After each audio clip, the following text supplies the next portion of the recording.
The footage played for the 11th time that morning, and High Commander Dreth still had no answer for what he was watching. 3 human ships. Scout class, small things. The Empire used vessels like these to carry messages between stations, to ferry minor officials to meetings that did not matter. There was nothing about them that should have been frightening. The Eternal Dominion was a Theron-class warship, 2.4 kilometers long, 48 plasma batteries, a shielding array that had cost more to build than most colonies cost to establish, 400 crew, 9 engagements across 30 years, no losses that mattered. The 3 human ships approached it, as if they knew the answer to a question no one had thought to ask.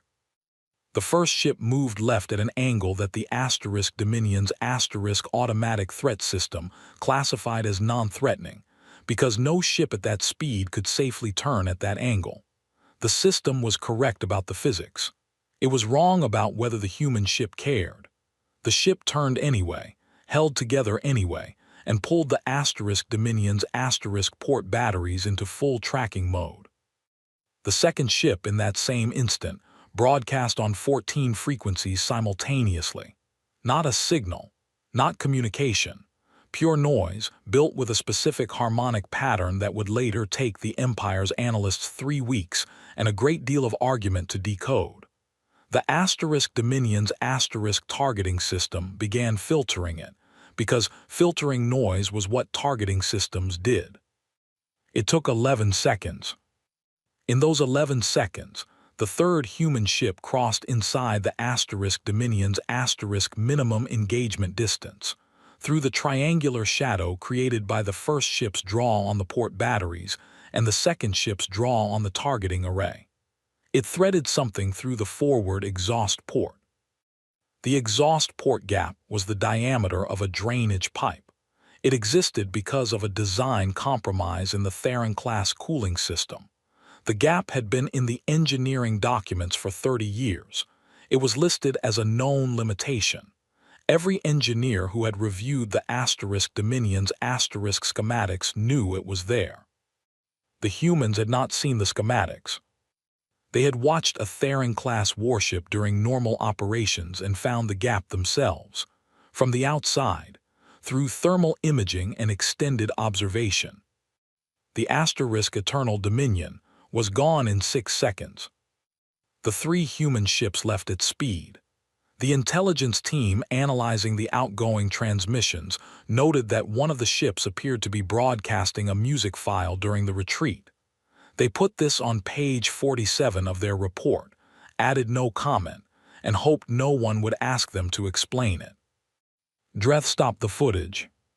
His aide Searle stood near the chamber door, very still, in the way Searle stood still when frightened and did not want Dreth to see it. "How long has the Empire been observing human space?" Dreth said. 63 years, Commander. Classification: Class 3 Primitive. Dreth looked at the dark screen.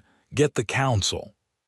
The High Council of the Galactic Empire met in the Spire of Reth on the capital world Vaughn, in a circular chamber built in an era when the Empire had been half its current size and significantly more willing to move quickly. 47 seats, 11 species represented. The chamber was circular, which the architects had recorded as a statement of equality. Dreth's seat was on a raised platform 3 centimeters above all the others. This had also been a decision of the architects. No one discussed this discrepancy. It had been there for 400 years. The footage played for the council. The silence afterward was specific. The silence of people who have arrived at the same thought simultaneously and are calculating whether it is safer to say it first or wait for someone else to say it out loud. Councillor Imrath of the Murren spoke first. The Murren were large, amphibious, and confident in a way that was usually inversely proportional to their actual preparedness. 3 scout ships, Imrath said. 1 engagement. We have convened the full council for this. We have convened the full council, Dreth said carefully. Because our tactical division has reviewed this engagement for 3 weeks and cannot produce an explanation." The room changed. Not loudly. A shift in posture across 47 seats. The way a crowd shifts when it stops being a crowd and starts being a group of individuals each doing private, frightened math. Counselor Tess of the Vesk was next. The Vesk were methodical and long-fingered and had a habit of considering every explanation before settling on the worst one. The exhaust gap. It is documented in our classified engineering files. If the humans accessed. They did not access our files. Dreth's voice did not rise. The security review is completed. No breach. No missing data. The Theron-class gap is present in every ship of that class because of the cooling system's geometry. The humans observed a Theron-class warship during normal operations and derived the gap themselves. Tess was very quiet. "They found a flaw in our best warship by watching it move," Dreth said. Old Counselor Bohr, the eldest Dolthari on the council, whose scales had gone the pale color of old snow and who had personally witnessed 6 interspecies wars, said nothing for a long moment. Then, "They have had warp capability for 40 years. No species achieves this level of tactical precision in 40 years. Something in the timeline is wrong." Or, Dreth said, "something in our understanding of what they were doing during those 40 years is wrong." This was the sentence that started the real argument. It ran for 4 hours. Dreth listened to most of it. In his experience, the content of an argument was less useful than its shape. What a room fought about most fiercely told you what it was most afraid of, and over 4 hours the council demonstrated 2 fears with great clarity. The first fear was comfortable. Perhaps the Empire had missed classified human facilities, hidden programs, decades of quiet weapons research that the observers had simply not found. This fear led naturally to increased surveillance and budget discussions. It placed the problem in a box the Empire knew how to handle. The second fear came up twice. Both times it appeared briefly, in quieter voices, and both times the conversation moved quickly past it, but Dreth had heard it. The second fear was that there were no hidden programs, that the 3 ships were not the output of a weapons facility but the output of a way of thinking, a way of looking at things that humanity had developed, and that was the real threat, not whatever it had built but whatever had built it. This fear had no box. The Empire knew how to find weapons. It did not know how to find a way of thinking. The vote was not close. Immediate military action failed. Intelligence gathering passed. One operative, quiet, human space, find what the Empire had missed. Dreth already knew who he was sending before the vote finished. Veth had been recruited into Imperial intelligence at 22 years old, which in Korathi terms meant they had been about halfway through their first growth stage and still occasionally surprised by their own arms. 22 years later, Veth was not surprised by much.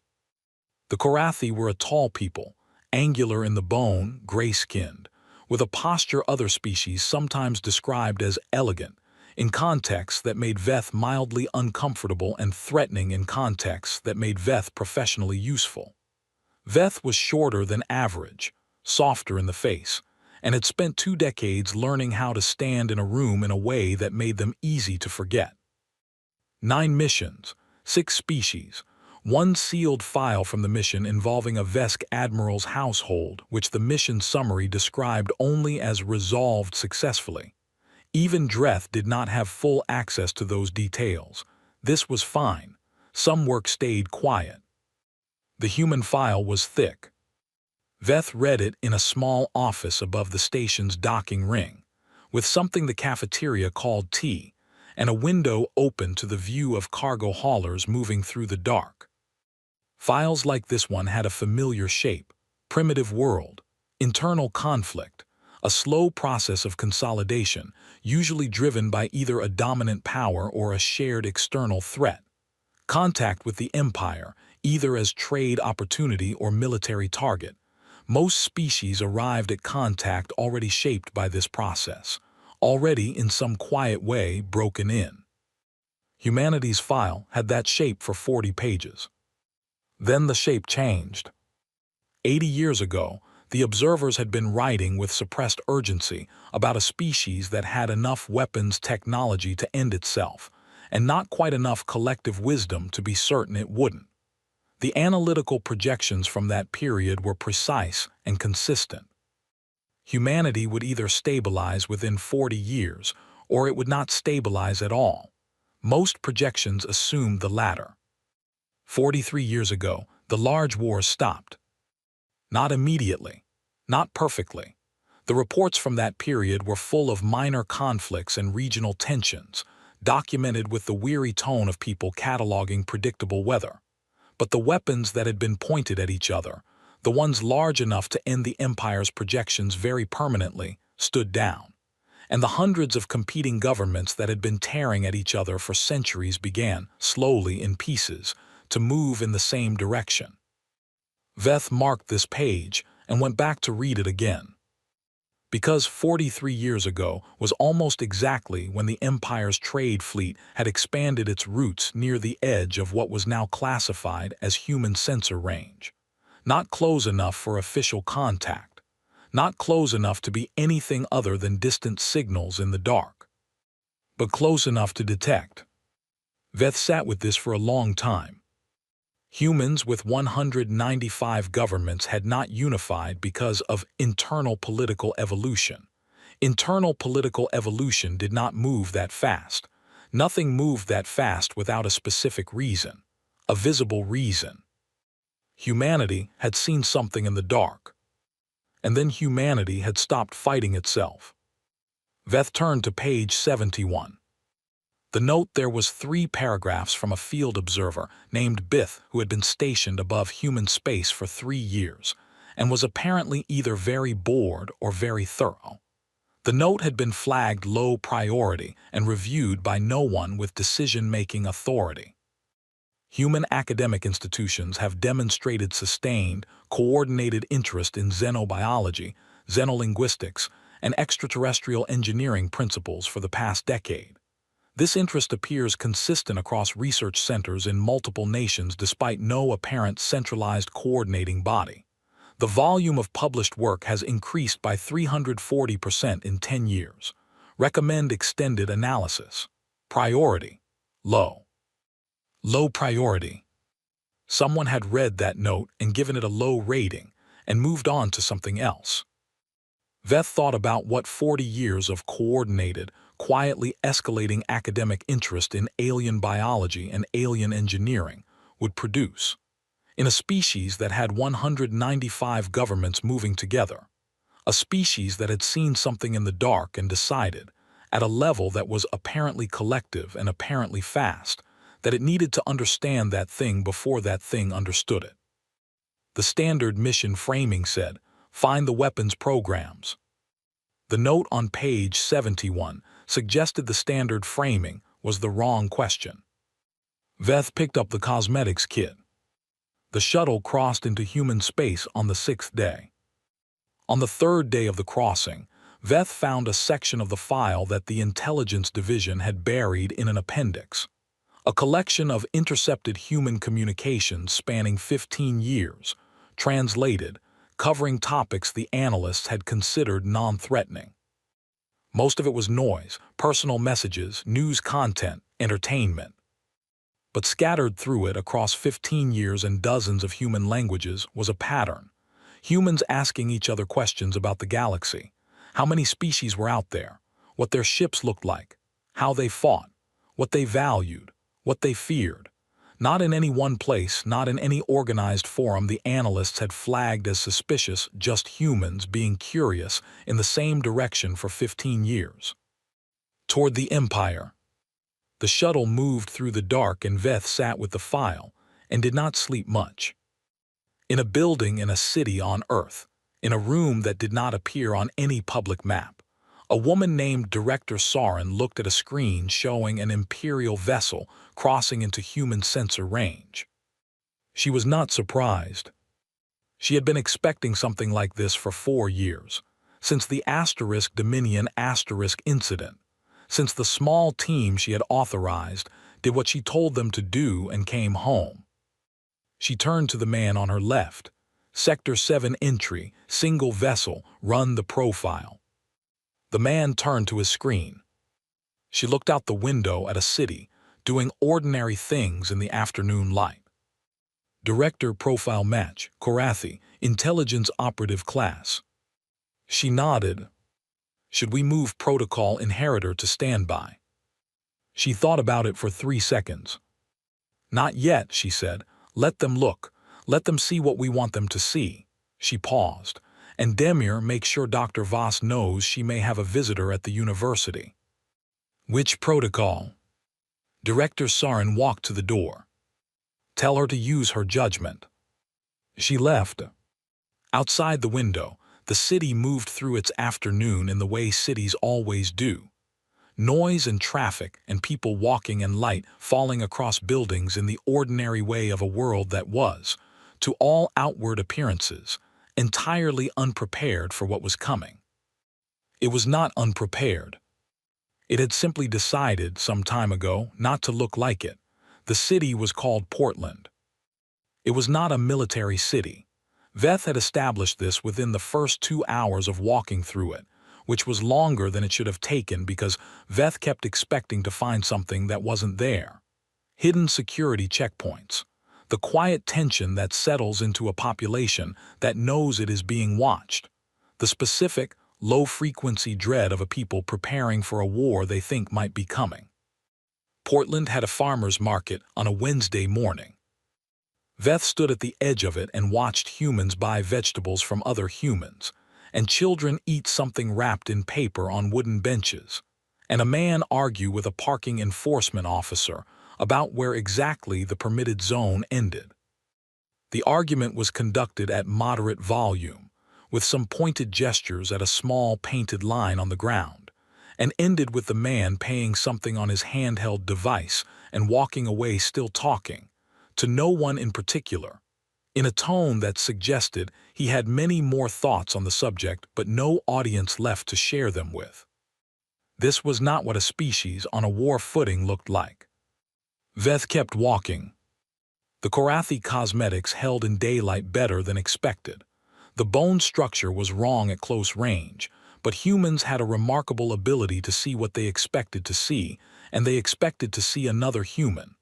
Veth walked at medium pace and made eye contact the appropriate amount, which the preparation materials had specified as more than Vesk, less than Murin. The advice was accurate. The public library was 3 blocks from the market. Veth went in because libraries were useful. They told you what a population thought was worth preserving. The balance between practical knowledge and philosophy, between history and entertainment, between the things a culture kept because they were useful, and the things it kept because they mattered. That balance told you something real about where a civilization's attention was pointed. The main floor had fiction and history, a children's section near the windows, a reading room with elderly humans on soft chairs and large print books. Veth went to the basement. The academic collection. 3 full aisles on xenolinguistics. Not theoretical xenolinguistics, not the philosophical kind that asked whether cross-species communication was even possible in principle. The practical kind. Aisle 1. Analysis of Korathi click language, 2 separate volumes, both with fresh spine creases. Aisle 2. A 6-volume comparative study of Murin dialect structures. A textbook called Applied Keth, a working framework for cross-species negotiation, its cover worn at the corners in the way things are worn when they are used rather than stored.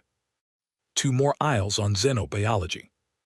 1 long shelf on comparative alien military history, covering the Empire's 6 most significant internal conflicts, sourced from publicly available imperial records, and cross-referenced with intercepted transmission data and analysis that Veth did not recognize and could not immediately source. Veth stood in that last aisle for a very long time. The Murrin dialect structure volumes were not publicly available outside imperial academic circles. Veth had required a specific security clearance to access Murrin linguistic files during preparation for the station mission 8 years ago. A 3-week review process, documentation, 2 sign-offs from senior intelligence staff. Someone had put it in a public library. In the basement, with fresh spine creases on the cover, because people were reading it. A library volunteer appeared. "Can I help you find anything?" "No," Veth said, "thank you." The volunteer smiled and moved on. Veth looked at the shelf. The university was 4 blocks north. Veth walked past it the first day, the second day. A window on the east side of a lecture building was open, and fragments of a lecture drifted out onto the sidewalk. The Keth flanking model isn't random, it's resource-driven. They rotate because sustained formation holding is metabolically expensive for Keth physiology, so Veth stopped walking. The Keth flanking model was classified tactical data. Its metabolic basis was classified at a higher level still. Before the Keth colonial mission, Dreth had personally signed off on Veth's access to that file. A 3-week clearance review, documentation in triplicate. This was an open window on a university building. Veth went in. The class was 3rd year, 50 students in tiered seating. The professor was a young woman named Dr. Kim, according to the whiteboard. She was talking about the Keth the way a person talks about a subject they have lived inside for a long time, not as foreign, not as exotic, as a system with internal logic that could be understood if you were willing to put in the work. Veth sat in the back and listened for 40 minutes. Dr. Kim covered Keth formation doctrine in precise detail.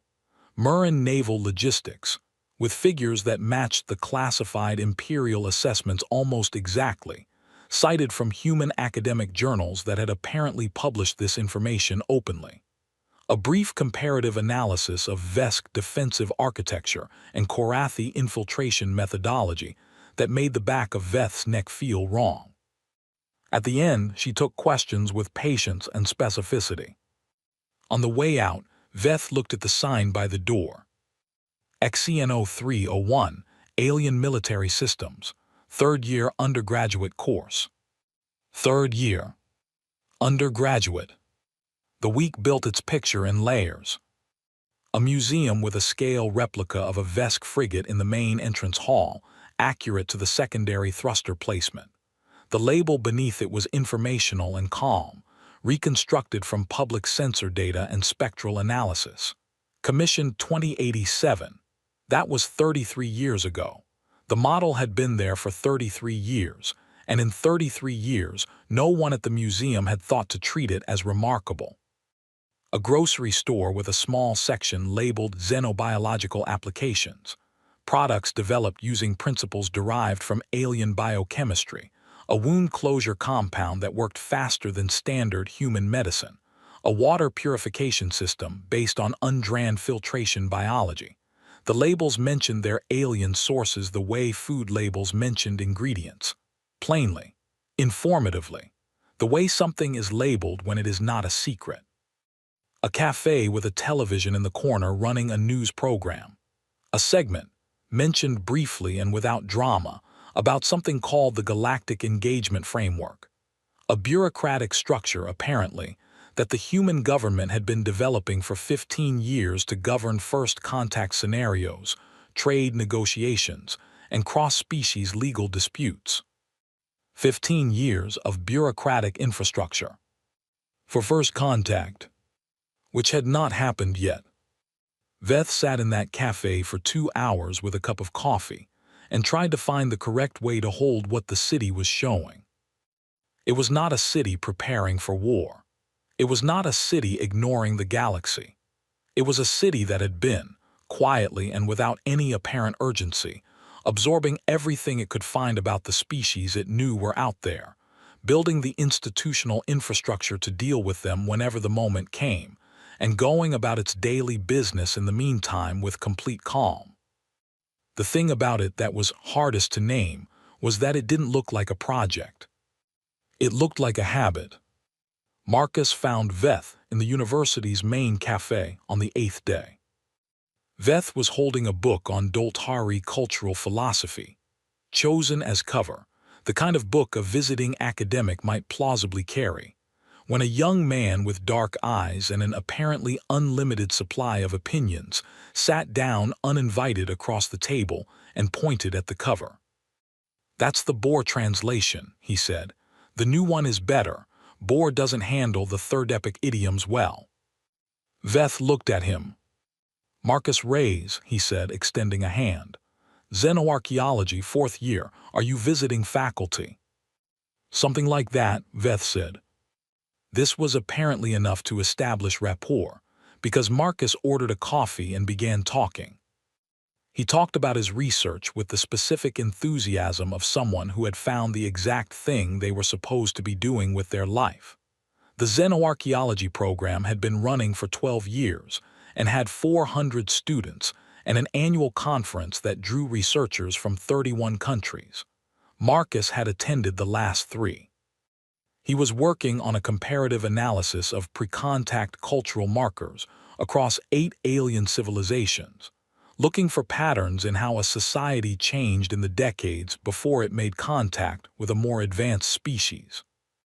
"The markers are really consistent," Marcus said. "There's almost always an acceleration in documentation behavior, like a species starts trying to record everything at once, all the things they'd let slide for generations.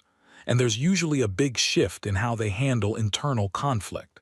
Things that were unresolved for centuries start getting resolved." He turned his coffee cup in his hands. "Like they're tidying up." Veth said, "Why would they tidy up?" "Because contact changes the context.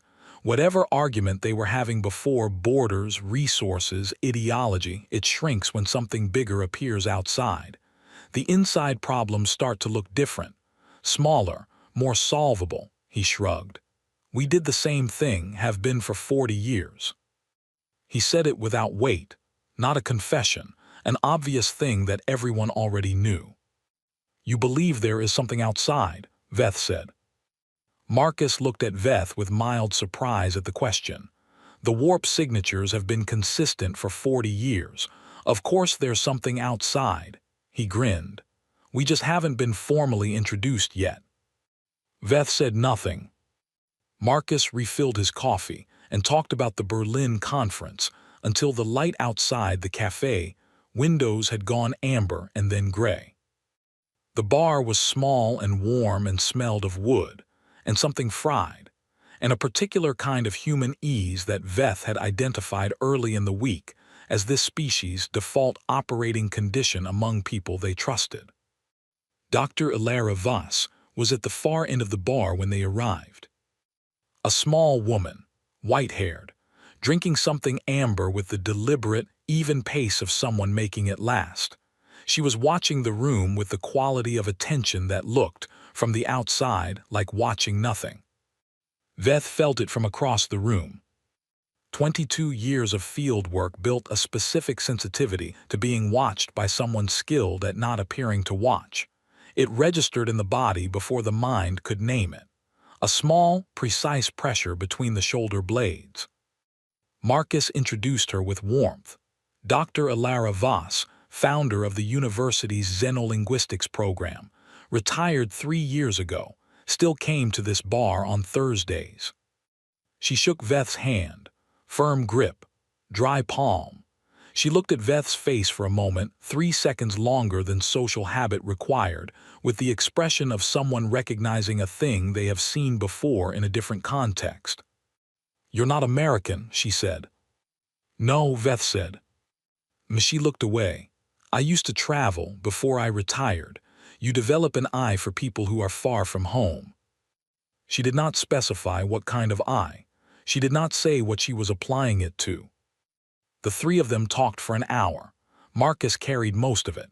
Dr. Voss contributed occasional sentences with the precision of someone who chose words the way a carpenter chooses tools. The right one, the first time, no excess. When she spoke about alien linguistics, She spoke with a specificity that Veth could not reconcile with any public academic record located during the week. She knew things that should not be public. She deployed them as though they were. When Marcus went to the bar for another round, Dr. Voss did not turn her head. She looked at her glass. Her voice was the same pleasant, unhurried voice she'd used to discuss the declension structure of Korathi-Click language 15 minutes earlier. "Tell your people," she said, "not to worry. We're not hiding anything dangerous." She took a small sip of her drink. "We're just not finished yet." She set her glass down. Marcus came back with 3 drinks and a story about the Berlin conference venue having a broken elevator last year, and what this meant for a conference that placed all the xenoarchaeology panels on the 4th floor. Dr. Voss smiled at the appropriate moments. She did not look at Veth again. Veth sat with both hands on the table and thought about what not finished yet meant. Coming from a woman who had spent 30 years building a program that taught humans to speak alien languages, in a city where classified imperial tactical data sat in a public library, in a species that had stopped its own wars the moment it detected the Empire moving through the dark nearby. The thought was cold. The bar was warm. Marcus was still talking. Veth smiled when he smiled and stayed until the bar closed. That night, in the small apartment above the laundry and the cafe, Veth sat at the window and looked at the city going quiet and thought about what the week had been trying to say. The mission framing was, find the weapons programs. The weapons programs were not here, not in the way that framing assumed. There was no secret facility producing new ships. There was no research station developing tactical systems in isolation. There were no armed soldiers hiding behind the farmer's market and the library and the university and the grocery store's xenobiological applications shelf. What was here was something that did not have a good name in Imperial Intelligence's vocabulary. A civilization that had decided, 40 years ago, to become very good at understanding the thing it was going to eventually meet, and had then gone ahead and done it. Distributed across every university and library and research program and retired professor who still came to the same bar on Thursdays. So thoroughly and so quietly that it did not look like preparation at all. It looked like culture. Veth opened the communication device. Began drafting the preliminary report. Stopped. Read page 71 of the original file again. Recommend extended analysis. Priority low. Veth looked at the window, at the city going dark outside it, at the last few people on the street below, walking home under the ordinary lights of an ordinary evening on a planet that had apparently spent 4 decades becoming something the Empire did not have a classification for. Close the communication device. Not yet. More time, more of the city. Because Dr. Voss had said not finished yet, and the word yet was doing a great deal of work in that sentence, and Veth needed to understand what it was carrying before sending anything back to Dreth. The city was quiet. Veth sat at the window and did not sleep. On the 12th day, Veth followed the maintenance worker. This was not a dramatic thing. The man was round-shouldered, carried a thermos, and went through an unmarked door in the basement of the university's main research building at 6:15 in the morning. Veth had been watching unmarked doors for 12 days. This was the first one that felt different. It felt different because of what was outside it. The city's public utility maps were accessible online. Veth had pulled them 4 days ago. The power draw listed for this block, the university's research quadrant, was 340% of what the visible buildings would require. The excess had no listed explanation on any public record. The ventilation output from the basement system ran at a volume that did not correspond to the stated underground infrastructure. Something beneath this building was drawing significant power. Veth did not go through the door.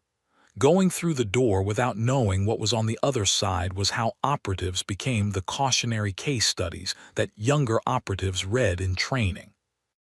Instead, Veth stood at the corner of the building for 40 minutes in the early gray morning, watching the ventilation output, running the calculation.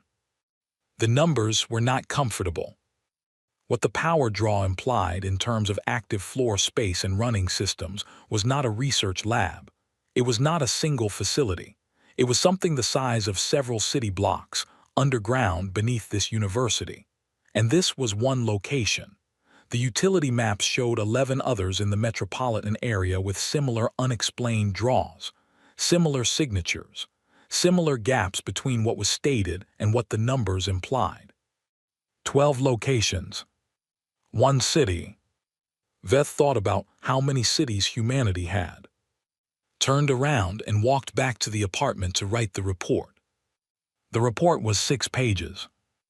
Veth had been trained to write concisely, and 6 pages from Veth meant content that could not be compressed further without losing something essential. The first 3 pages were standard: cover observations, social mapping, civilian behavior patterns, the library and the classified military information flagged as requiring explanation, the university lecture with the Keth formation data cross-referenced against the security clearance level of that information. Page 4 was the Marcus conversation, quoted without editorializing, because the content was specific enough not to require it. Page 5 was Dr. Voss, her exact words, both sentences. Page 6 was the power draw analysis, and the 12 underground locations, and the calculation of what they implied. Veth sent it, then sat at the window above the laundry and looked at the street below, where a woman was walking a dog and a man was opening a flower shop, and thought about what the report would look like to someone reading it cold, without the experience of 12 days in this city behind it.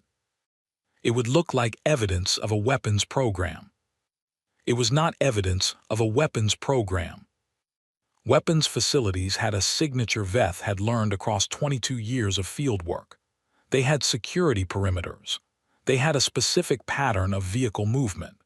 They had an ambient tension that lived in the people who worked near them, the low-grade stress of a kept secret, the way a lie lives in the body of the person telling it.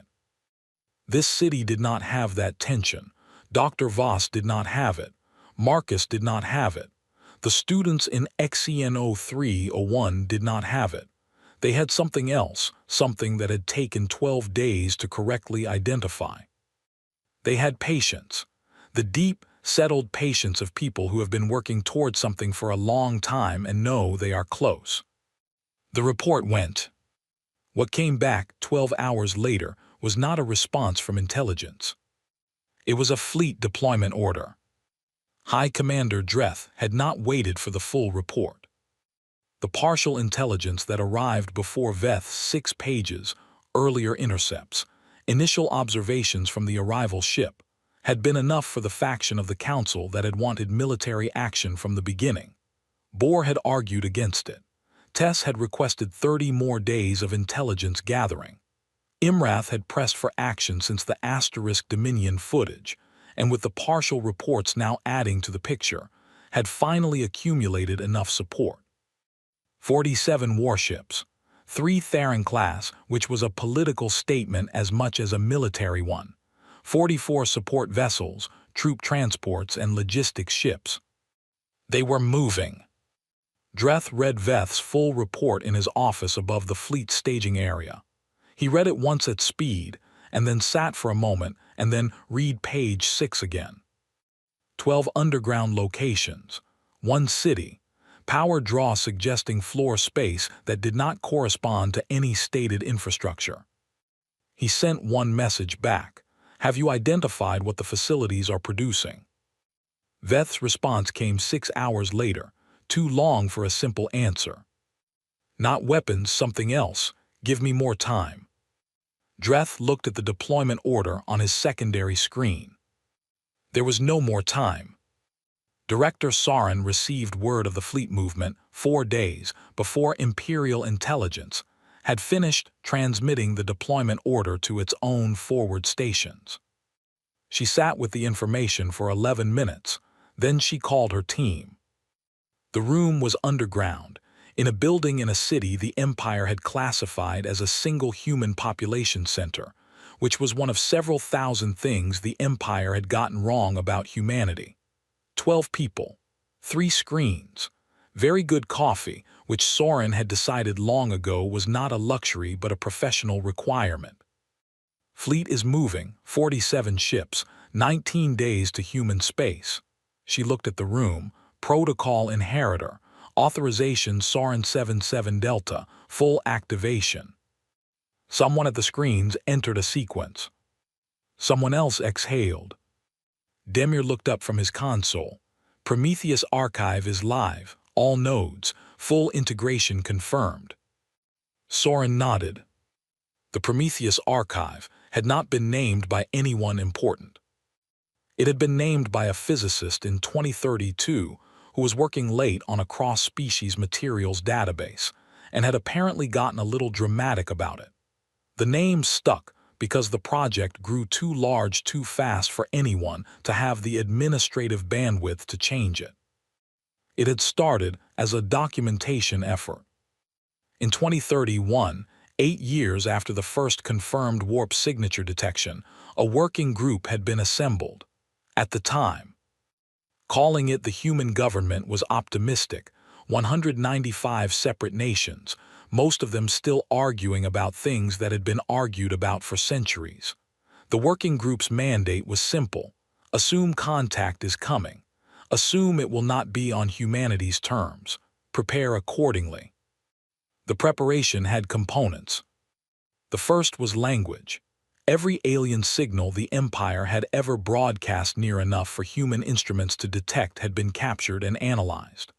The xenolinguistics program that Dr. Voss had built in Portland was one of 43 similar programs across 26 countries.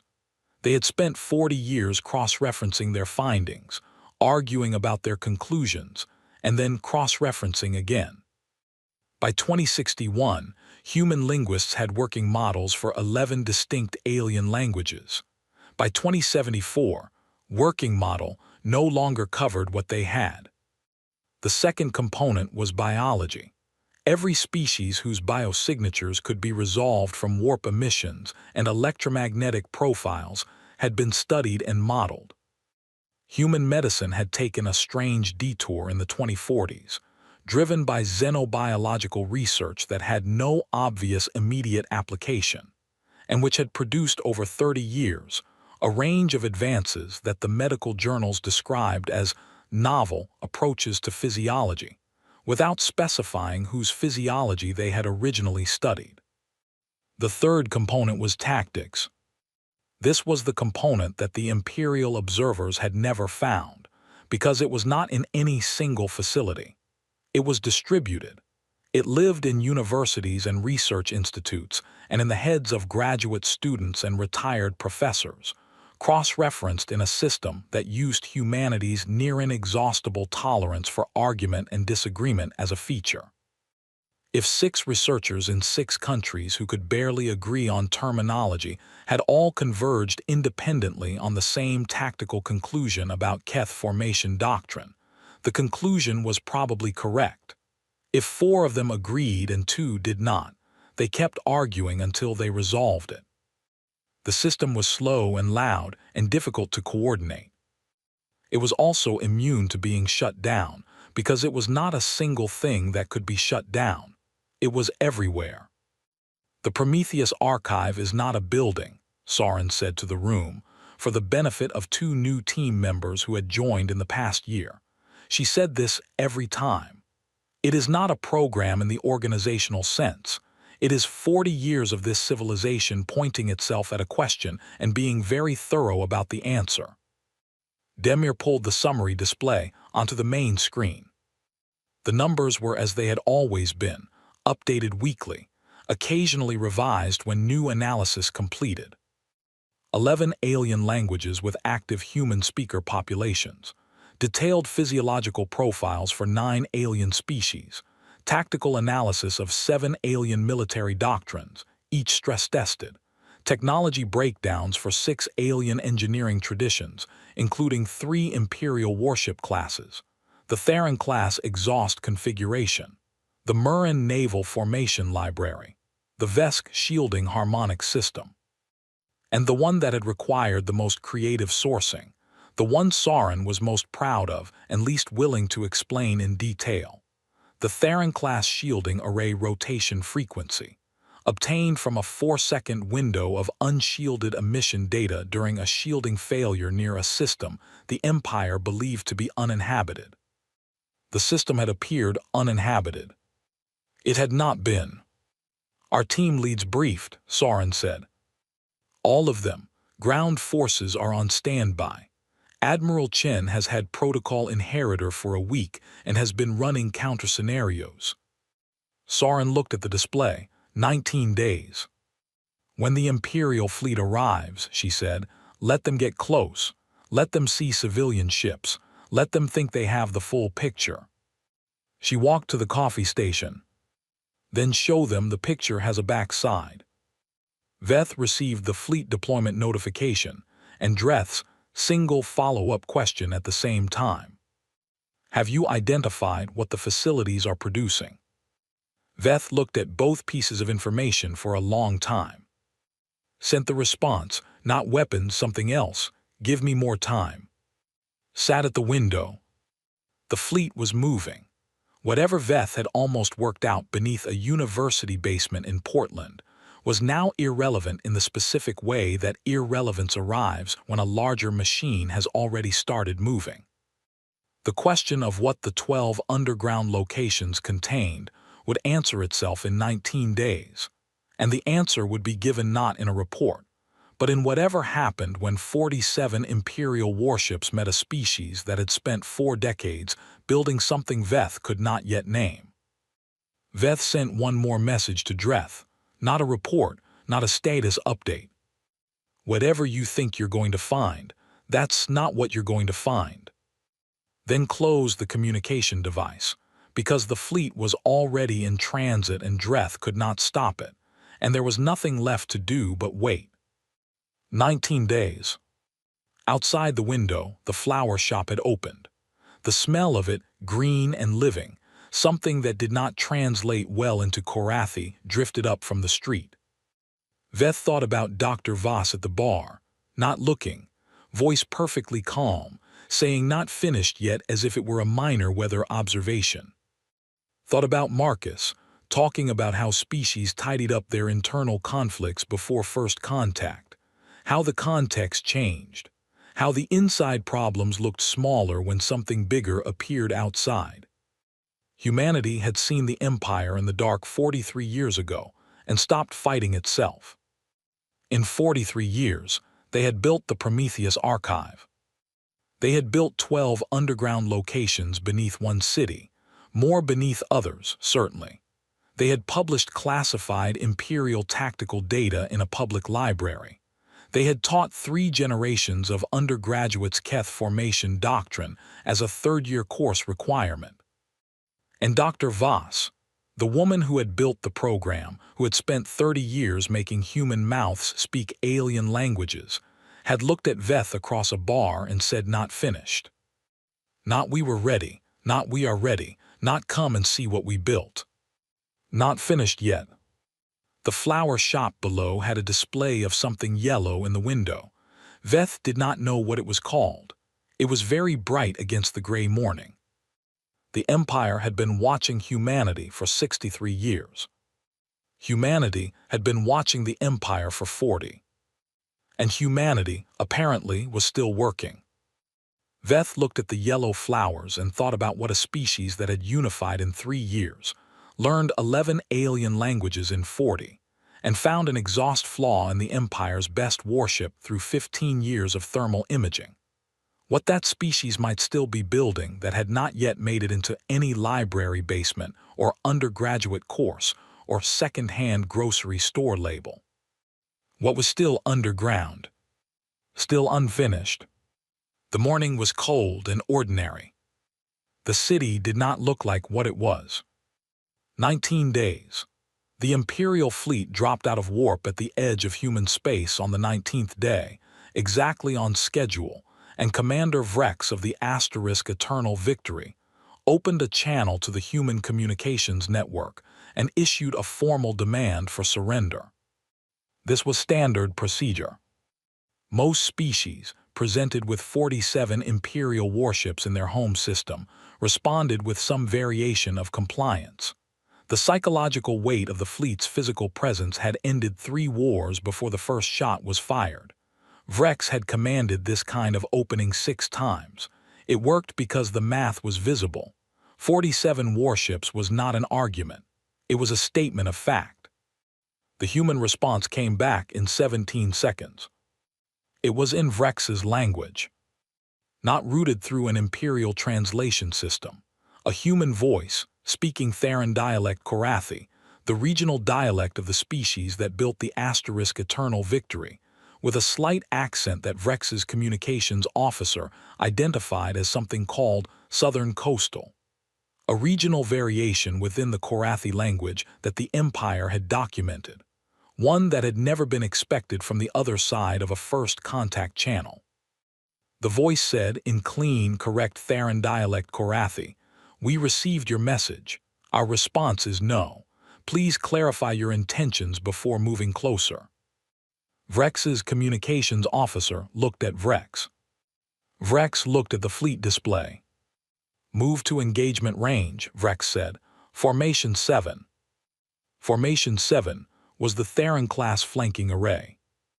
3 Theran-class warships in a wide arc, support vessels filling the calculated gaps, the entire structure designed to present more targeting solutions simultaneously than most species' defensive systems could prioritize. The Empire had used Formation 7 41 times. It had worked 41 times. Vrex had used it twice personally. The fleet moved into position. The humans were quiet. Then, from the civilian shipping lanes on the far side of the system, a cluster of signals appeared on the display. Small ships, fast, scout-class configuration, the same category that had killed the Dominion. Vrex counted them quickly. 17. 17 scout ships against 47 warships, 3 of them Theran-class. The math was not close. Vrex opened a targeting channel. Lock forward batteries on. The fleet's communication system filled with noise. Not random interference, a specific pattern harmonically calibrated. Vrex heard it for a fraction of a second before the filters engaged, recognized its structure in that fraction, understood what it was targeting. This was not general signal jamming. It was built for the Theran-class targeting array specifically, for the frequency range, for the filtering algorithm. The signal was designed around the Eternal Victory's own system, the way a key is designed around a specific lock. The filters cleared it in 9 seconds. 11 seconds was what it had taken to clear the signal during the Dominion engagement.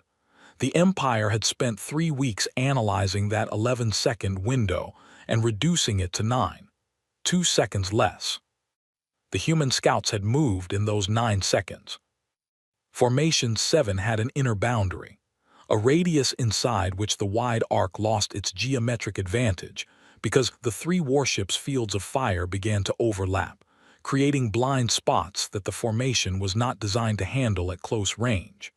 Managing this was simple. You did not let enemy ships inside the inner boundary. The formation assumed no one would be fast enough or precise enough to find the gaps in the outer guard line. The 17 human scouts were inside the inner boundary.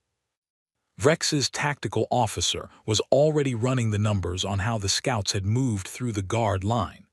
The preliminary results were not comfortable. The scouts had threaded the outer guard vessels through a gap that required specific knowledge of Formation 7's internal geometry. That geometry was in Imperial classified tactical files. "Reposition to Formation 12, Vrex said.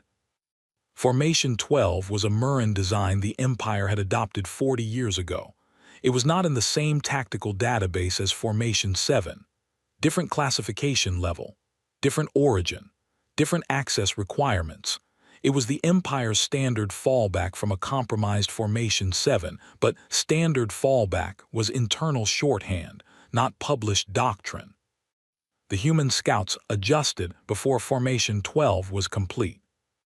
The tactical officer's voice, very carefully. They were already moving before we finished the formation, sir, before we completed the shift. That's not possible, Vrex said. They could not know what we shift to when 7 is compromised. A pause. No, the tactical officer said. They couldn't. Another pause, unless they know our decision sequence. Not just the formations, the decision tree, the if-this-then-that logic of how Imperial commanders responded to specific tactical situations. Vrex looked at the display. The 17 human scouts had redistributed. Each one had found a position in the space where Formation 12 was assembling, not random positions, each one placed in optimal relation to a different component of the forming array. 17 ships, 17 Imperial weaknesses, one ship for each. As if they had been assigned targets before they launched. All vessels halt advance, hold position. The second engagement happened 6 hours later, after Vrex spent the intervening time in a communication with Dreth. Dreth had listened to the Formation 7 analysis. He had listened to the Formation 12 analysis. He had not said much. He had asked one question. When you shifted formations, how long did the human ships take to respond to the shift? They were moving before the shift was complete, Vrex said. 11 seconds from my order to their movement. A Formation 7 to 12 shift takes 40 to 60 seconds to complete physically. Yes. So they started responding when they had seen 11 seconds of a 60-second maneuver. Vrex said nothing. They modeled your decision, Dreth said, flat, precise, like reading something from a page. They knew that if 7 was compromised, you would shift to 12.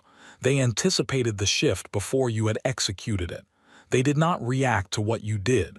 They reacted to what you were going to do. The communication was quiet for a moment.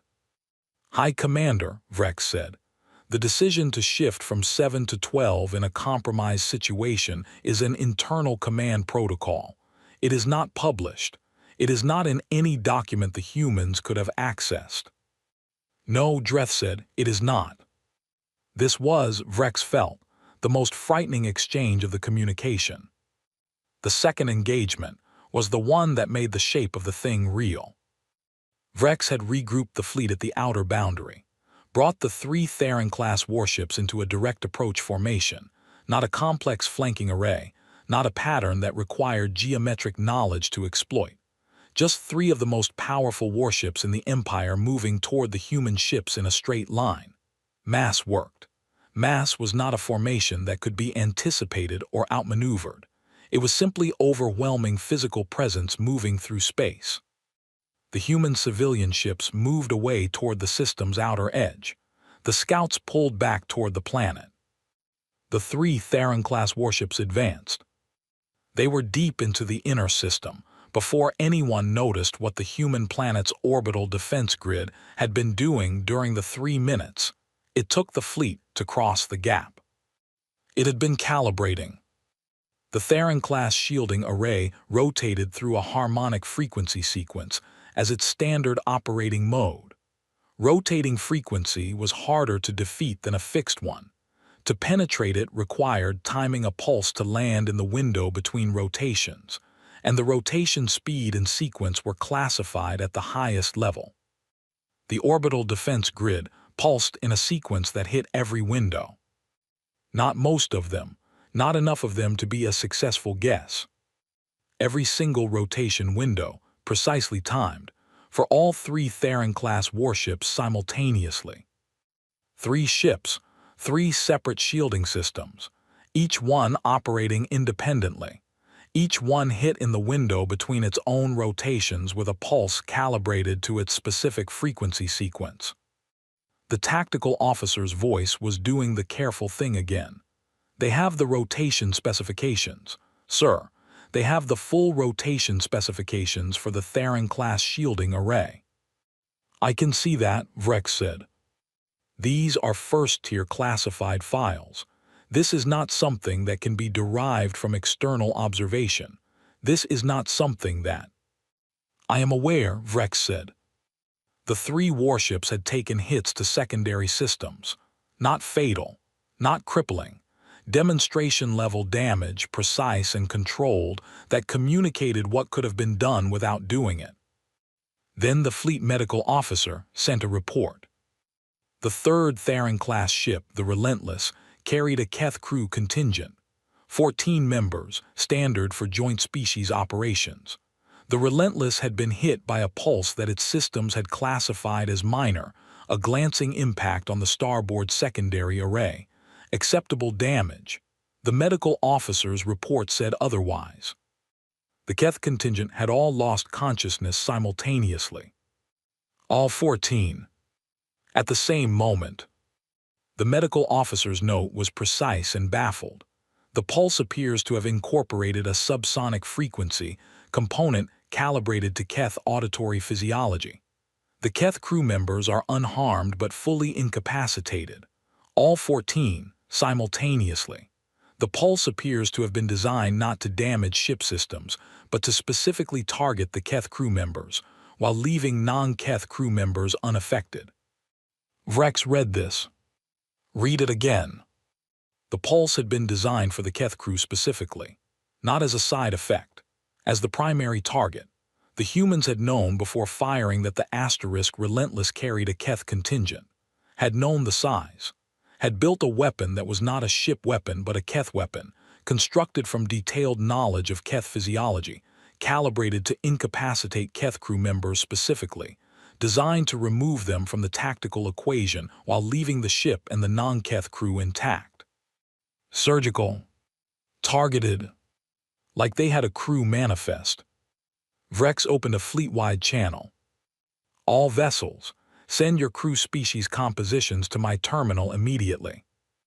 The reports came in over 3 minutes, 47 ships. 11 species distributed across the fleet in the patterns that had developed over years of joint operations. Korathi heavy in the intelligence vessels, Murren heavy in the naval line ships, Vesk concentrated in the engineering corps, Senior Doltari in the command structure. Vrex looked at the composition breakdown and thought about what a species with detailed physiological profiles for every species in the fleet could do with that information. Thought about 17 other species-specific weapons, calibrated and waiting. Get me High Commander Dreth, Vrex said. The communications officer hesitated. Sir, we are receiving a transmission from the planet's surface. Vrex turned. The voice on the channel was human, speaking Korathi with that slight coastal accent, very calm. The particular calm of someone who has been waiting to say something for a long time. Commander Vrex, we want to be clear. We are not going to destroy your fleet. We are going to demonstrate over the next 24 hours that we know the capabilities of each of your ships, the physiological requirements of each of your species, and the tactical logic of each of your command protocols. We will demonstrate this without killing anyone. After 24 hours, we would like to discuss terms. A pause. We recommend you review the attached file before making any further tactical decisions. The file was 700 pages. Vrex opened it. The first section was a complete breakdown of Imperial military doctrine, standard formations, fallback sequences, contingency protocols that existed only in sealed command documents. The second section was classified technical specifications for 6 Imperial warship classes, annotated with the human research methods used to obtain each piece of data, none of which involved any breach of Imperial security. All of it observation, all of it analysis. All of it derived from watching passing ships, from listening to broadcast signals, from studying the shape of things from the outside for a very long time. The third section was species-specific biological and physiological vulnerability profiles. There were 11 of them, one for each species in the fleet. Sourced, according to the document's own footnotes, from human academic journals. Published openly. For the past 30 years. Vrex sat down. It was something Vrex very rarely did during an engagement. The 24 hours that followed were, as promised, bloodless. They were also the most precise and comprehensive demonstration of tactical knowledge Vrex had seen in 20 years of fleet command. Maneuvers anticipated before they were complete. Communication frequencies identified and selectively disrupted, not jammed, selected, specific frequencies targeted while others were left open, so the fleet could still function but nothing sensitive could be transmitted without the humans already knowing it. Intership coordination signals rerouted through human systems and returned with small modifications that served no military purpose, except to demonstrate that they could be modified. At hour 19, the human tactical team sent a note. It was addressed to the commander of the Asterisk Relentless specifically. It said that the 14 Keth crew members had experienced no adverse effects from the incapacitation pulse and would fully recover within 6 hours. It included a brief summary of the physiological mechanism involved, and a note from a human physician expressing professional regret for the discomfort and wishing the Keth crew members a quick recovery. The note was signed by a Dr. Yara Chen, Director of Diplomatic Integration. Vrex read it twice, then opened the channel to High Commander Dreth. "The demonstration is complete," Vrex said. "They are ready to negotiate." Dreth, on the other end, was quiet for a moment. "What do they want?"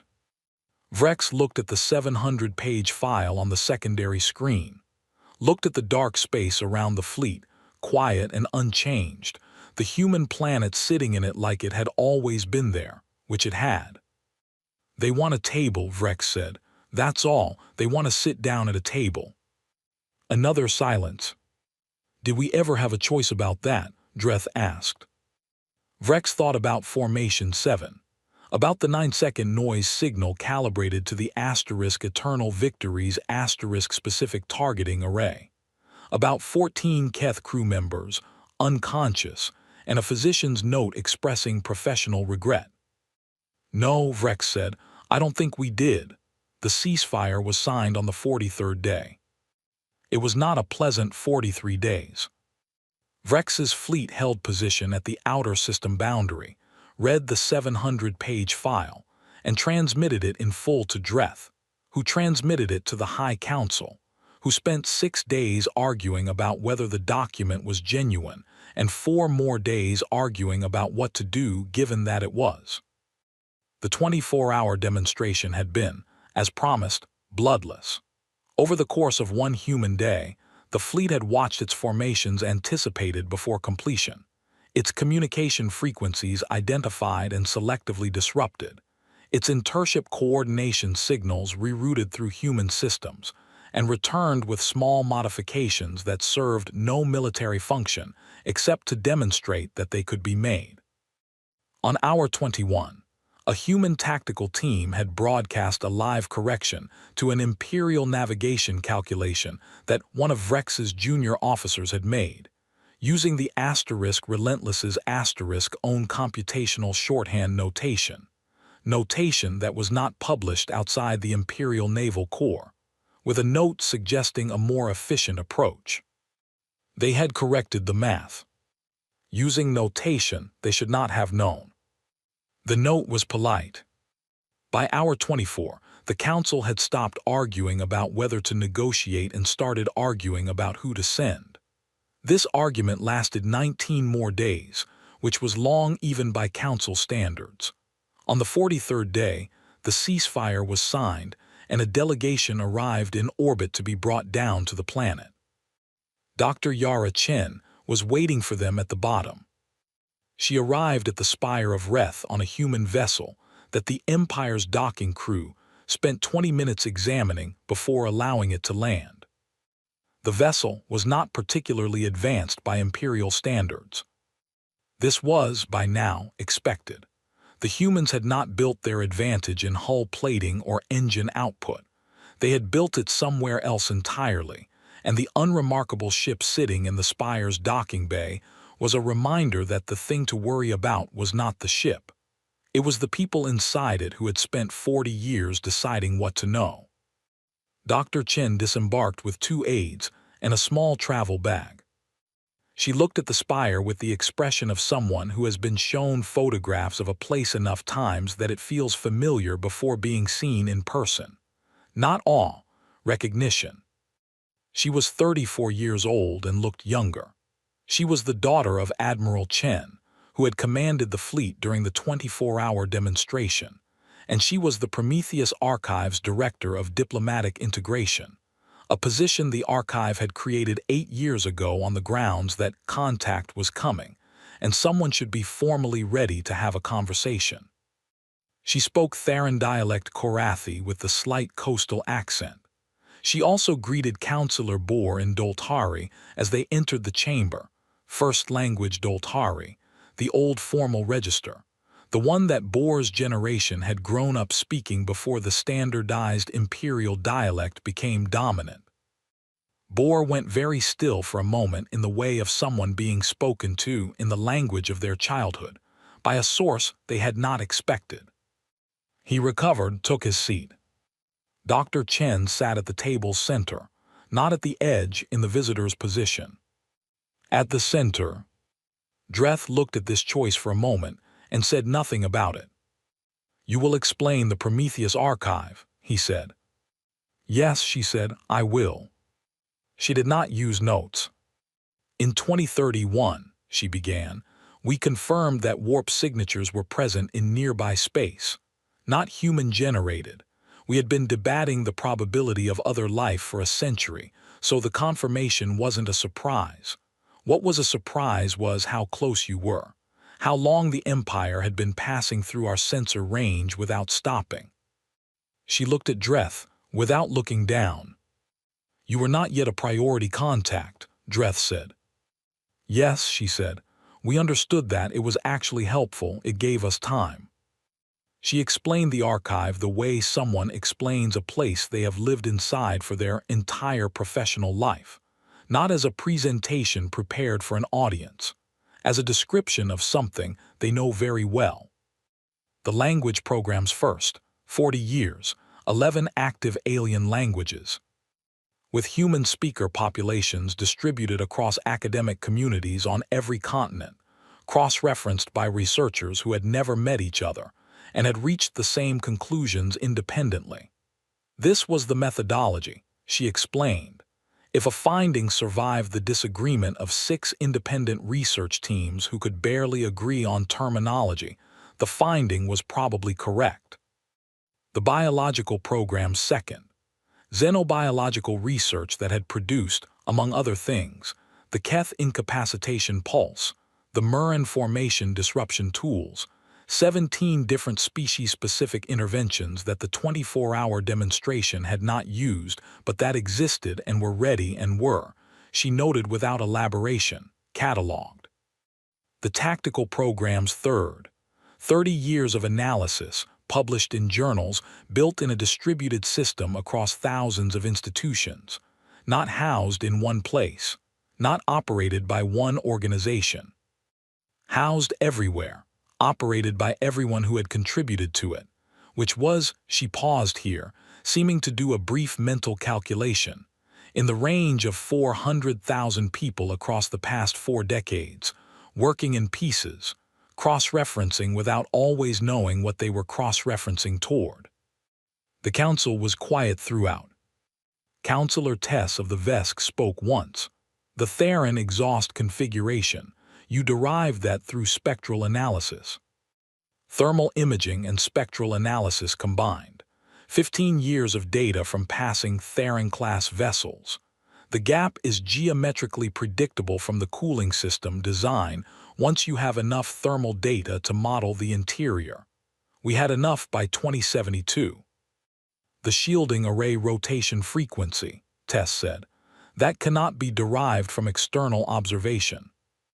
No, Dr. Chen agreed. That one we obtained from the Solis incident. The room changed. Tess was very still. The Solis incident is sealed at the highest classification level. Yes, Dr. Chen did not add anything to this. She waited. The Solis incident was, as far as the Council's knowledge extended, an internal Imperial matter from 19 years ago. A Theron-class warship had experienced a partial shielding array failure near a system that subsequent survey had confirmed as uninhabited. The failure had been repaired in the field. The incident was in sealed files. The system had appeared uninhabited. Imrath of the Murren, who had not spoken since the meeting began, said slowly, "You had people there." "We had instruments there," Dr. Chen said.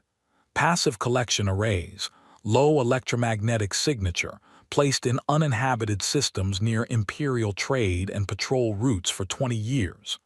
The shielding failure on the vessel in question gave us a 4-second window of unshielded emission data."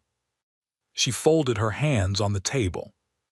4 seconds was enough.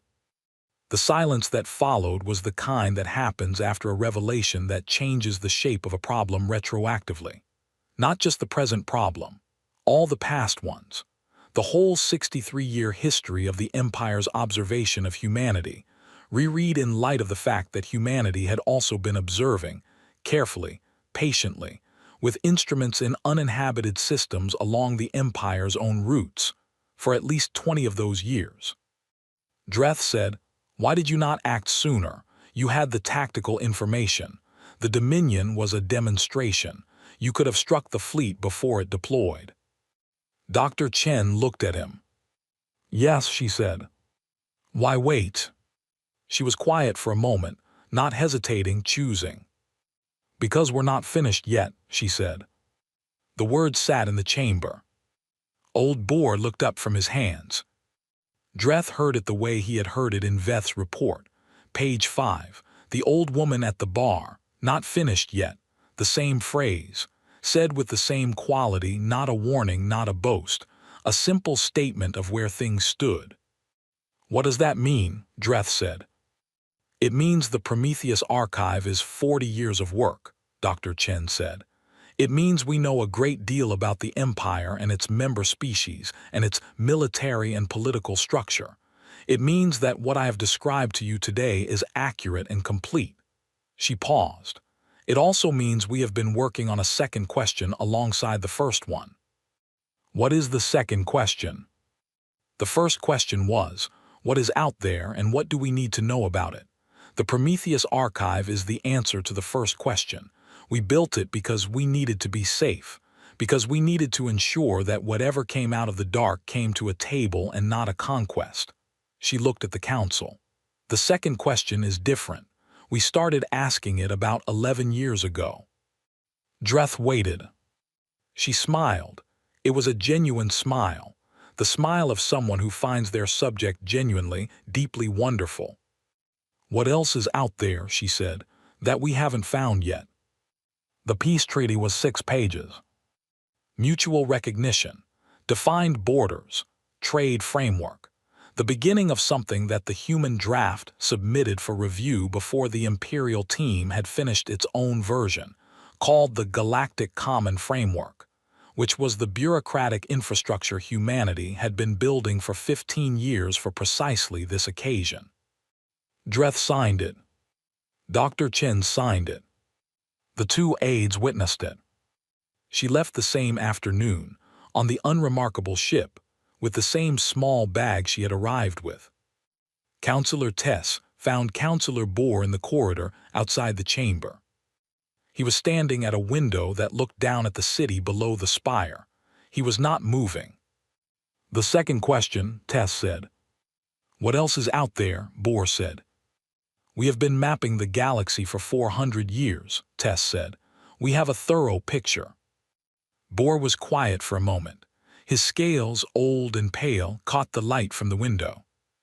"We had a thorough picture of humanity," he said. "We had 63 years of observation. We called them Class 3 primitive. We did not look carefully enough. He paused. How many other Class 3 classifications are in the survey database? Tess did not answer. She knew the number. They are not studying us anymore, Bohr said. We signed the treaty. They are safe. The thing that started the archive, the threat, the fire under them, it is resolved. Now they are turning toward the question they were apparently always more interested in. We don't know what they've found, Tess said. No, Bohr agreed. We don't. He looked at the city below.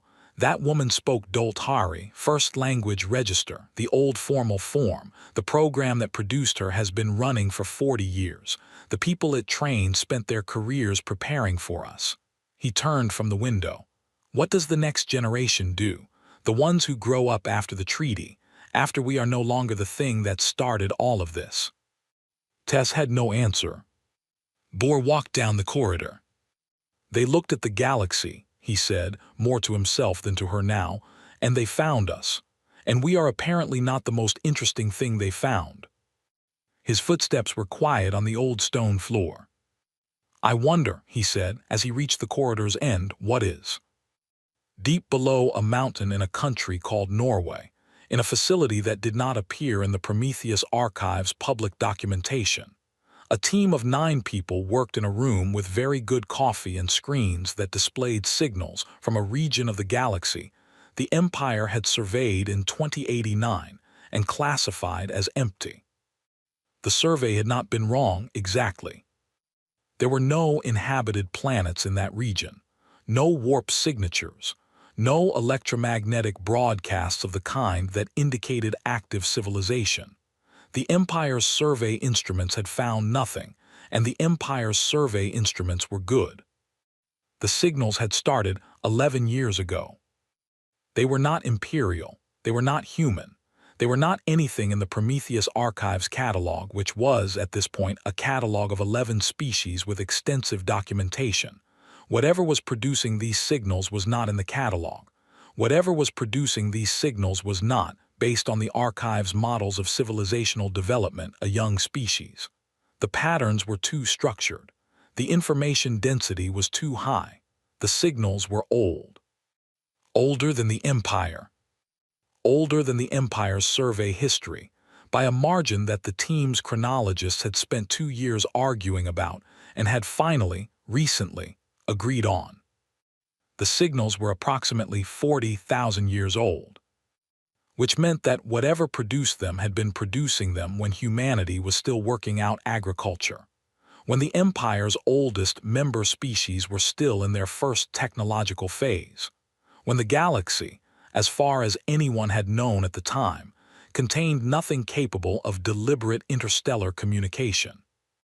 Something had been communicating into the galaxy for 40,000 years. And 11 years ago, close enough to human space to detect, that communication had included something new, a change in the pattern, a structural element that the team had not seen in the earlier signals. A repetition, deep in the data, patient and exact, like a question asked again and again by something that was not in a hurry, like something that had been sending out a signal for 40,000 years and had, 11 years ago, adjusted that signal, pointed it, refined it, changed its character in a way that was small but unmistakable to anyone paying careful enough attention. The team lead was a woman named Dr. Myra Osai. She had been in this room for 9 of the 11 years. She had not attended the peace treaty meeting. She had not been invited to the peace treaty meeting, because Director Soren had decided correctly that the peace treaty meeting was not the right time to introduce the second question. The second question required more time, more work, more of the patient, distributed, cross-referenced methodology that had cracked 11 languages in 40 years. This language was taking longer. But they were making progress. Dr. Osai looked at the latest analysis on her screen. There was a structure in the new section of the signal that they had not seen before, a sub-pattern within the repetition, smaller, more complex. She had been looking at it for 3 days. Her best linguist, a young man named Quame who had joined the team 2 years ago and who had the specific quality of attention that made Dr. Osai glad she had hired him, had been looking at it for 3 days too. He was currently asleep on the small couch in the corner of the room. He had been awake for 31 hours. She looked at the sub-pattern. It had the structure. She had been turning this over for 3 days, not wanting to say it until she was more certain. It had the structure of something that was not just broadcasting. Something that was asking. Not randomly, not into the dark in all directions. The signal had been broadcasting in all directions for 40,000 years. The change 11 years ago had been a narrowing, a focusing. The adjusted signal was pointed at a specific region of space. The region of space containing Earth. The Empire's survey instruments had found nothing in that distant region and classified it as empty. And the Empire survey instruments were good, and the region was, by any standard the Empire used, empty. But something in that empty region had been watching the galaxy for 40,000 years, and 11 years ago it had noticed something in the region of a small, blue, previously unremarkable planet, and had asked a question. Into the dark, patient as something that has all the time it needs. Waiting for a species careful enough, and thorough enough and curious enough to eventually hear it. Dr. Osei reached for her coffee. Quame, she said, not loudly. He was awake in an instant, the way people are awake who have been sleeping on a problem rather than resting from one. He came to the screen, looked at what she was pointing to. He was quiet for a long moment. "It's asking something," he said. "I think so," she said. "Do we answer?" She looked at the signal, at the 40,000-year patience of it, at the 11-year-old adjustment pointed here waiting. She thought about the Prometheus archive, about 40 years of her civilization pointing itself at a question and being very thorough, about what that thoroughness had built and what it had kept safe, and how it had brought them to a table instead of a conquest. About what Dr. Chen had said to the Imperial Council. What else is out there that we haven't found yet? Not yet, Dr. Osai said. She looked at the screen. We're not finished yet. The signal played in the room below the mountain, patient and old and waiting, and humanity, characteristically, thoroughly, with all the time it needed, kept asking questions.